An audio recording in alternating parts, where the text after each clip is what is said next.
OpenAI is the latest addition to the hectocorn club, according to several reports here.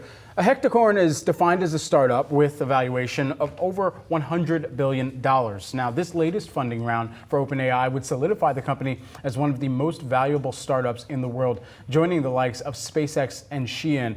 What's important to note is that even if we were to see this come public, it comes after a year, a year at least, as we're rounding out 2023, where we've only had 107 U.S. IPOs based on some data from Renaissance Capital, which have raised about... dried up. Yeah, exactly. It was a dried up year for IPOs, and even as we think about what is potential still to come here, it's what might be a choppy environment. I think for OpenAI, the thing that they have working to their advantage is if any investment strategist speaks to you about the year that has been for generative AI and looking out to 2024, they're expecting some type of carryover, and that could lead to even more positive sentiment around OpenAI if they were to make their way into the public markets here. But when you've got some fresh funding coming in like this, maybe that pushes that timeline back a little bit. Yeah, we might talk about Series G LMNOP funding for this company. They got it good, and doesn't seem to be a lot of pressure. I think the most interesting thing with respect to OpenAI, and this is probably going to be studied by business schools and on the on the curriculum for years,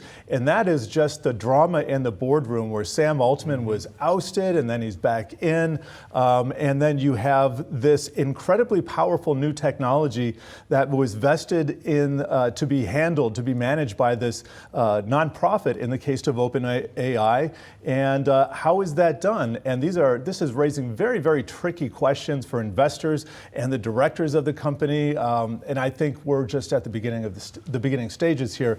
The questions raised by this new technology, we're just in the infancy of asking and understanding. Yeah, no, spot on. And I think the core thing that you mentioned there too is the case studies over the past several years have practically written themselves for some of the the continuing education students out there who are looking across what's taken place both in the private and the public equity markets here, particularly for OpenAI. Just to kind of round out this conversation, when before have we ever had a company that's been mired now in some of the investigations or at least comment periods, as is OpenAI and Microsoft with the UK CMA as well, the Competition and Market Authority. They're trying to figure out if there was a merger that just so happened because of this massive investment, $10 billion roughly, that Microsoft put into, or at least after they announced that partnership, is expected to spend on that partnership over time. And did they essentially use that to kind of block out some of their other competitors from their work with OpenAI? Yeah, crowding out, just excellent point, and we're going to be talking about a lot more of that in the new year.